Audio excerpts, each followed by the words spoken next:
In today's Whiteboard Leadership Moment, I want to talk to you about the service walkthrough. Now, this is a term that's not familiar to a whole bunch of churches. I know because I've been to a whole bunch of churches that don't do this, but I find this to be one of the best refining mechanisms a church can have. They've already figured out the season, they figured out the series, they figured out the service, they figured out all sorts of things, but they haven't actually done a walkthrough to make sure that the elements of the service are what they need to be. And so the goal is to practice the elements of the service ahead of time.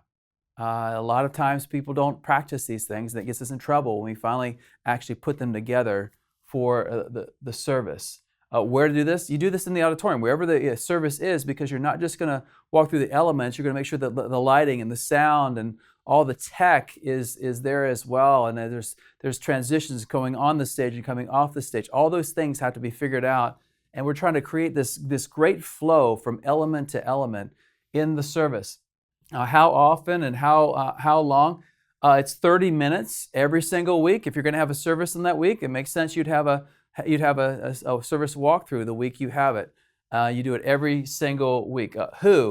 Everyone who's involved in the auditorium. So this would be your worship leaders, your singers, your technicians, your ushers, not your greeters because they're outside, but your ushers would probably be in it. The person speaking would be in it, or at least a representative of that person speaking has to be in the room because we want to make sure that the elements flow from piece to piece all the way through. So here's some things to do. We always started our meeting. There was a short devotion or a celebration of some sort of what God was doing, and we would spend time celebrating and reading God's Word together.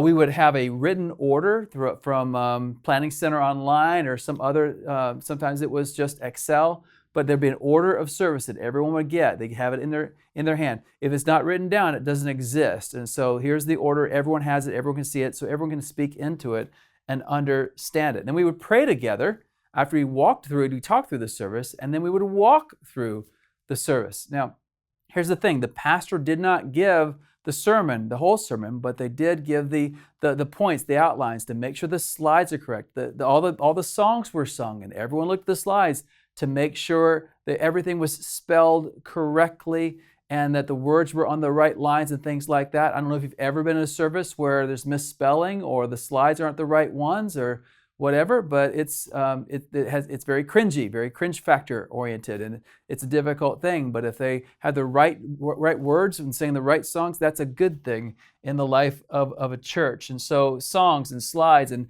we also would practice the transitions. If someone's doing announcements, we wouldn't just say, well, I'm doing announcements. We'd say, no, give us the announcements. Let us hear you give the announcements, because we could tell whether they practiced or not, whether they really knew what we were talking about. And just throwing them up there is a mistake. You want to make sure that it's fluid and the transitions are working well. And again, this gets rid of all the cringe factors of a service because it goes from item to item. I hate it when a video is on and there's no sound, or you can hear the sound and there's no video. All those things need to be practiced ahead of time. And then you have to give instruction and make hard decisions. Sometimes you have to pull things out. They simply aren't the quality you want them to be. Some songs, the band didn't do a good job preparing for it. It's a brand new song. They aren't ready to do it. We'll make sure that people love the new songs we bring to the church. So we'll actually cut a song, and people don't mind getting out early from church, believe it or not. Or it gives the pastor 5 more minutes to speak, and so he's actually speaking the length of the service, and instead of 30 minutes, he said he's going to speak. He's speaking 40. He has time to do that at this point in time. And then finally, fine-tune and finish with margin. You want to end the service walkthrough in time to open the doors of the service. You don't want people sitting in there while the band is still practicing. You don't want the 5 minutes before the service is going to be in this meeting. Give yourself enough time. The larger the time, the larger the church, the more time is necessary. But at least 15 to 20 minutes, if not 30 minutes before the service, this meeting should be over. Here's what I've found is that when people do this, when churches do this, the quality just keeps getting better and better and better. And then the experience on the weekend gets better and better. And the cringe factors are gone. And people just love a church that looks like they've worked really hard, not just the content, but the environment, preparing themselves for worship. This has been a Converge Whiteboard Leadership Moment. To learn more about Converge or to join us, check out converge.org.